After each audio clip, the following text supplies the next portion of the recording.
तो जो हमारा फोर्थ फिगर है वो है कोन। तो कोन कुछ इस तरह दिखता है। आपने कभी ना कभी तो किसी ना किसी का बर्थडे पार्टी तो अटेंड किया ही रहेगा। तो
अभी हम फिफ्थ और सिक्स फिगर दोनों साथ में कवर करेंगे। तो सबसे जो फिफ्थ फिगर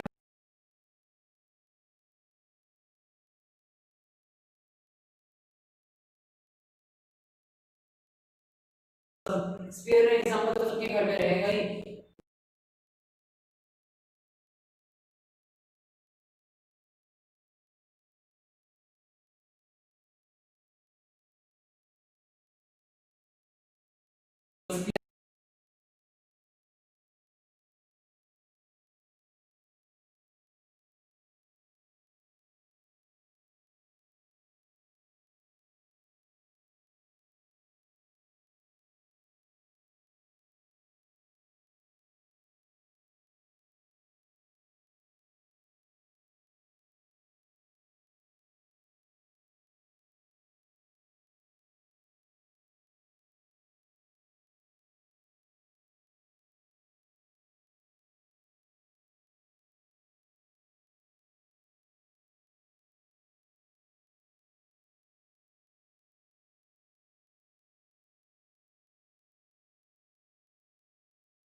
हमने जियो फिगर्स के फॉर्मूले को रिवाइज कर लिया है।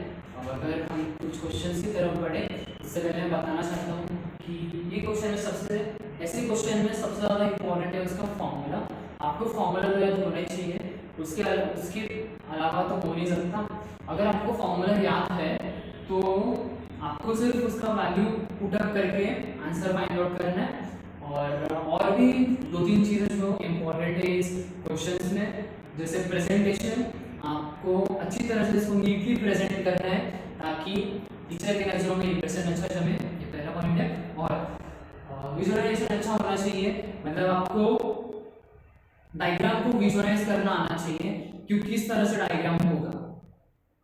और सब तो अगर सेम फिर लास्ट बात तो भी फॉर्मूले पे आ जाती है कि अगर आपको फॉर्मूला याद है तो काफ़ी इजी हो जाता है क्वेश्चन, कुछ नहीं करना होता है। अगर इसमें बात करूँ तो क्यूबॉइड दिया हुआ है, क्यूबॉइड का सरफेस एरिया क्या होता है 2 × length × breadth plus breadth × height plus length × height. अगर आपको ये फॉर्मूला याद है तो आप फटाक से वैल्यू सब्स्टिट्यूट करोगे तो आंसर मिल जाएगा। अगर इस क्वेश्चन की बात करें तो इसमें क्या दिया हुआ है, the surface area of cuboid is 1372 centimeter if its dimension are in the ratio 4:2:1. Then find the length. आपको इस क्वेश्चन में देखने लायक क्या है, अगर यहाँ पे मैं देखूँ तो सरफेस एरिया लिखा हुआ है, तो सरफेस एरिया का मतलब क्या होगा, कर्व सरफेस एरिया कि टोटल सरफेस एरिया, दोनों में से हम क्या यूज करेंगे। तो मैं आपको बता दूं कि अगर कभी भी सिर्फ सरफेस एरिया लिखा है, सिर्फ सरफेस एरिया, तो इसका मतलब होता है टोटल सरफेस एरिया। इसका मतलब नहीं होगा कि कर्व सरफेस एरिया, इसका मतलब होगा कि curve surface total surface area. अब क्या दिया हुआ है, टोटल सरफेस एरिया अगर पहले ऑफ क्यूबॉइड, अगर फॉर्मूला रिवाइज करें क्या होता है 2 × length × breadth plus breadth × height plus length × height. अब टीएससी ऑफ क्यूबॉइड हमें कितना दिया हुआ है 1372 सेंटीमीटर, ये वैल्यू है किसका, टीएससी ऑफ क्यूबॉइड का। अब हमें लेंथ ब्रेथ और हाइट नहीं दिया हुआ है, लेकिन तीनों का जो रेशियो है वो कितना है 4:2:1।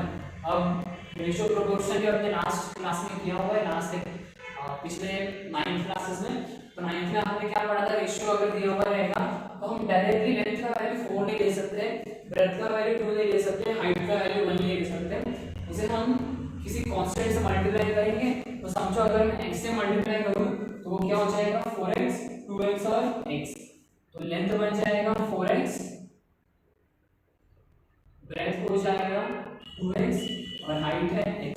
अब अगर मैं यहाँ पे सब्स्टिट्यूट करूं लेंथ × ब्रेथ मतलब 4x × 2x कितना हो जाएगा 4 × 2 = 8, x × x 8x², तो 8x² प्लस b × h मतलब 2x² प्लस l × h मतलब 4x²। अब ये 2 यहाँ पे मल्टीप्लाई हो रहा है ये दोनों से, ये साइड जाएगा तो डिवाइड हो जाएगा। अगर 1372 2 से डिवाइड हुआ तो आंसर कितना आएगा 6 2 12, 1 कैरी 8 1 कैरी और 666 बचा। और यहाँ पे प्लस करने पे कितना मिलेगा 8x² plus 2x² plus 4x², 8 2 10 4 14, ये मुझे मिला 14x²। सेम 14 यहाँ पे मल्टीप्लाई हो रहा है, इस साइड जाएगा तो डिवाइड होगा, तो 666/14 इज इक्वल टू x का स्क्वायर। तो अगर इसको डिवाइड करें तो समथिंग 14 4 = 56, 12 कैरी 126 मतलब 49 सा, तो आंसर समथिंग आया 49।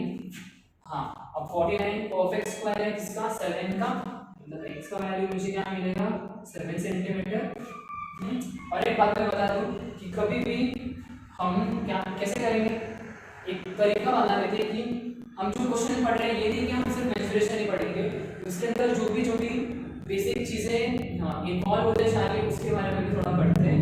अभी अगर यहाँ पे देखिए तो x² = 49 है और x = 7 सेंटीमीटर है। अगर मैं बोलूँ x का वैल्यू अगर -7 सेंटीमीटर है, -7 आ रहा है, तो अगर मैं यहाँ पे रखूँ रखूं तो -7 का स्क्वायर कितना होता है, 7 का स्क्वायर हो जाएगा 49 और माइनस का स्क्वायर हो जाएगा प्लस 49। अगर सेम में 7 की बात करूं तो भी 7 का स्क्वायर 49। तो दोनों केसेस में आंसर 49 ही आ रहा है, मतलब x का भी दो वैल्यू आना चाहिए ना, एक आ रहा है 7 और एक आ रहा है -7, आना चाहिए कि नहीं, दो वैल्यू आना चाहिए। हाँ, बट आंसर 7 ही क्यों होगा, वो है रीजन कि हम किसकी बात कर रहे हैं, लेंथ की बात कर रहे हैं। तो मुझे बताओ कभी लेंथ नेगेटिव हो सकता है क्या, हाँ लेंथ कभी नेगेटिव होता है नहीं ना, इसलिए हम मेंसुरेशन के केस में जो x का वैल्यू है वो सिर्फ +7 लेंगे ना कि -7। अगर ये कुछ और हम पढ़ते रहते हैं ना, क्वाड्रेटिक इक्वेशन अगर समझो हम लोग पढ़ रहे हैं, फैक्टराइजेशन आपने पढ़ा रहेगा, उसमें हम क्या करते हैं x का दो अलग अलग सॉल्यूशंस निकालते हैं, तो उस केस में हमें x का वैल्यू +2 और -2 मिल सकता है। लेकिन इस केस में ऐसा नहीं होगा क्योंकि यहाँ पे लेंथ की बात कर रहे हैं ना, तो लेंथ हमेशा पॉजिटिव होता है, माइनस नहीं होता है, इसलिए -7 नहीं होगा इंक्लूड, और x का वैल्यू मुझे मिलेगा 7 सेंटीमीटर। अब अगर मैं यहाँ पे देखूँ तो लेंथ क्या था 4 × x और x का वैल्यू मुझे मिला 7, तो लेंथ मिलेगा 4 × 28 सेंटीमीटर, ब्रेथ मिलेगा 7 × 14 सेंटीमीटर, और हाइट जो है वो x मतलब 7 सेंटीमीटर। लेकिन हमें सिर्फ लेंथ फाइंड आउट करना था, इसलिए length is equal to 28 centimetre. तो चलिए सेकंड क्वेश्चन करते हैं। सेकंड क्वेश्चन में क्या दिया हुआ है, the dimensions of a cuboid are 44 centimetre, 21 centimetre and 12 centimetre. It is melted and a cone of height 24 centimetre is made. Find the radius of its base. ये थोड़ा अलग क्वेश्चन है फर्स्ट वाले से। तो इस क्वेश्चन में क्या दिया हुआ है, एक क्यूबॉइड है,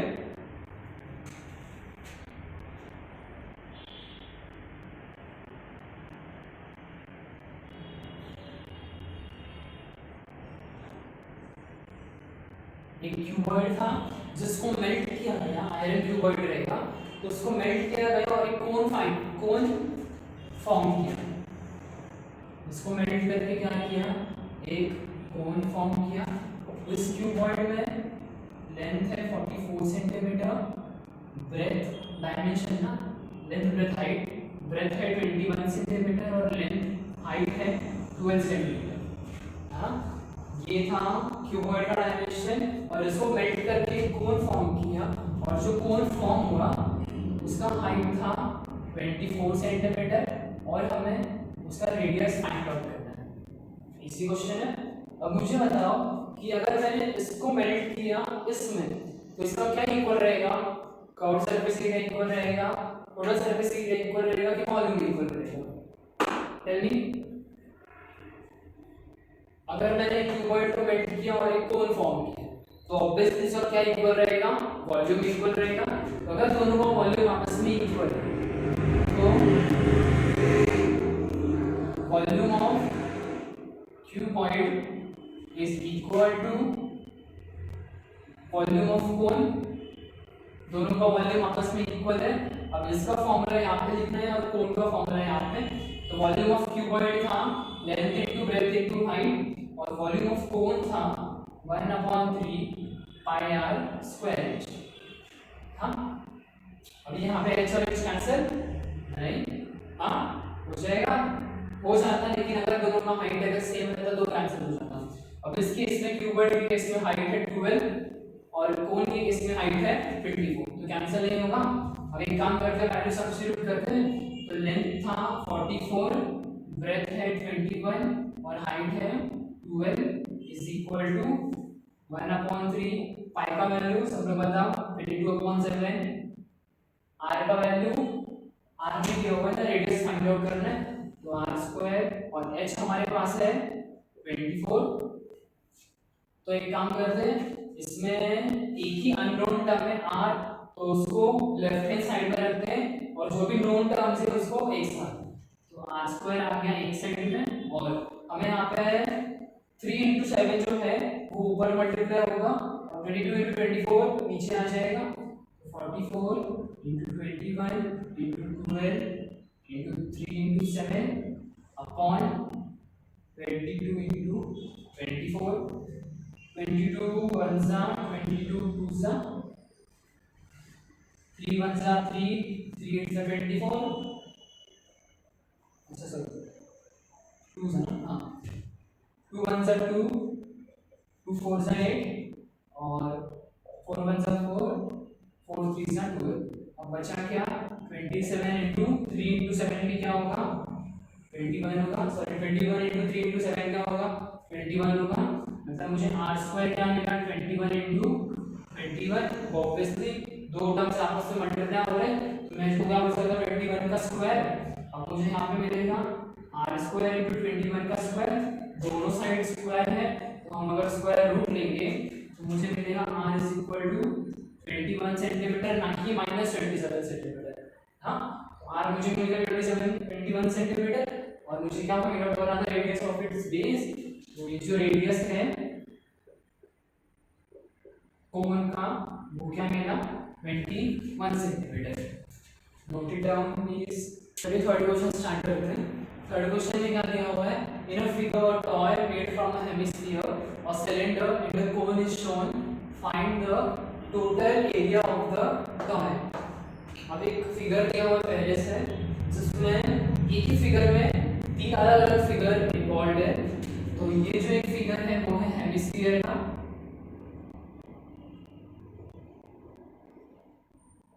ये हेमिस्फीयर बीच में इतना पोर्शन हेमिस्फीयर है। अगर मैं बीच में देखूं यहाँ तक का पोर्शन तो ये है एक सिलेंडर और उसके आगे का जो पोर्शन है ये वाला ये है कोन। तो तीनों की मदद से एक टॉय को प्रिपेयर किया गया है। अभी मुझे इस टॉय का पूरा टोटल एरिया निकालना है। मतलब अगर मुझे टोटल एरिया पूरे का निकालना है इसका मतलब क्या होगा area of hemisphere plus area of cylinder plus area of cone अगर मैं फाइंड आउट करूं तो मुझे क्या मिल जाएगा एरिया ऑफ पूरा टॉय मिल जाएगा। अभी अगर बात करें क्या क्या गिवन है तो यहाँ पर मुझे सिलेंडर का हाइट दिया हुआ है।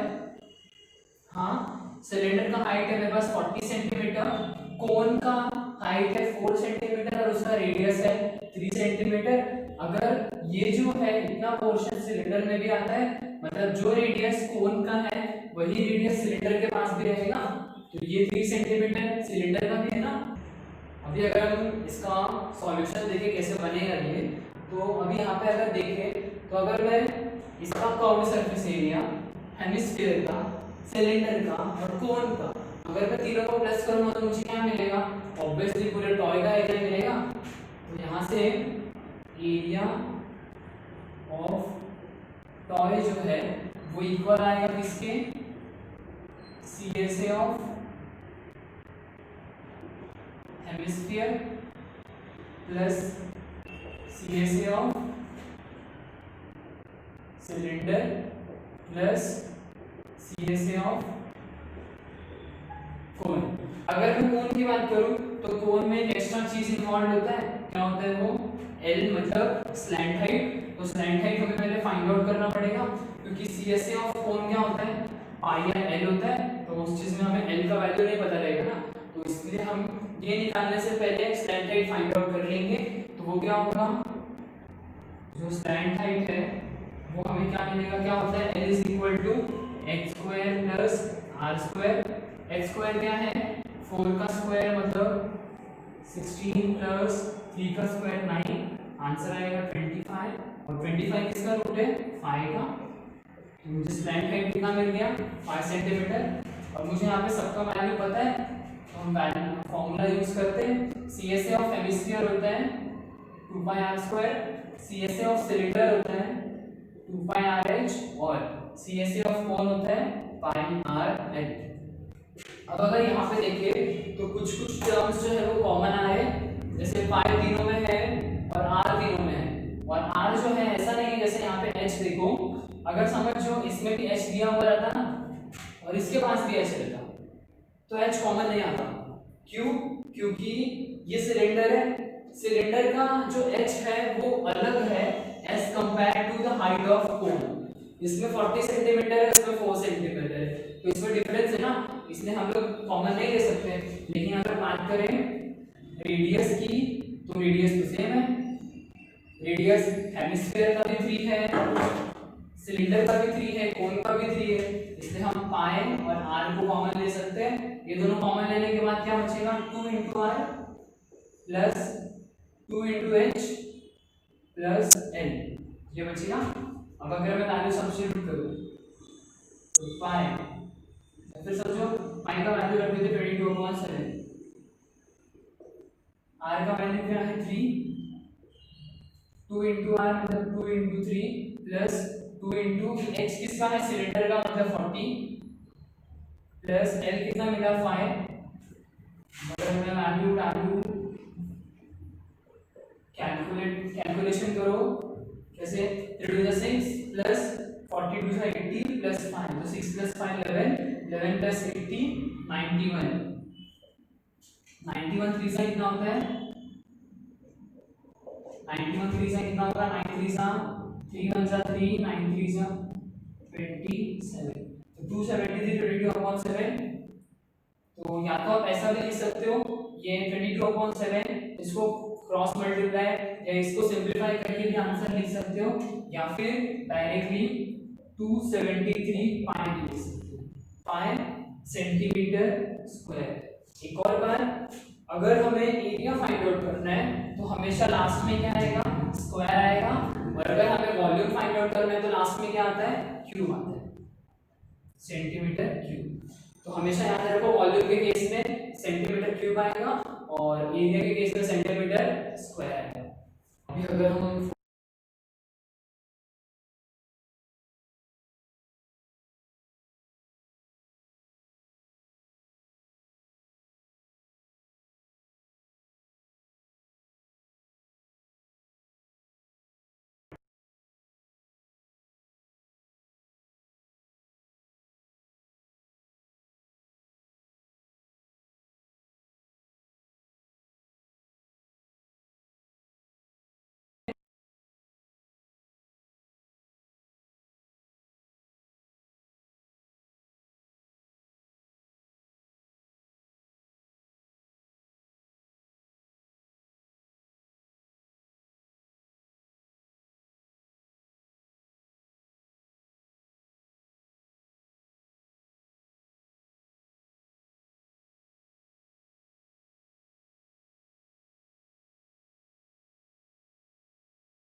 ऑर्डर है वो यहाँ से यहाँ तक है, और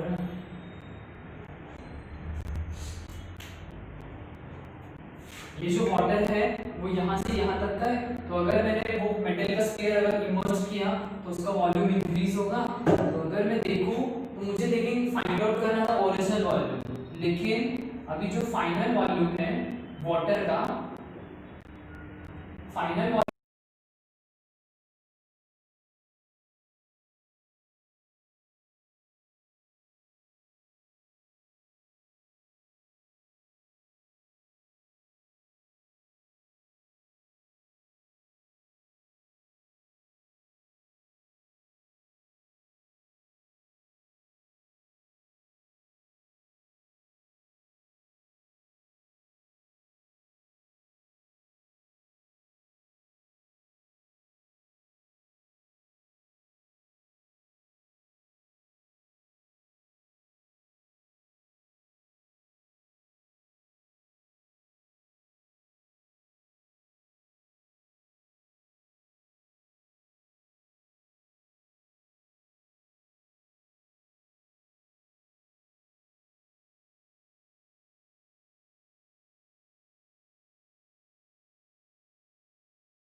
वॉल्यूम निकाल रहे हैं ना, तो वॉल्यूम में हमेशा क्या आएगा, क्यू आएगा।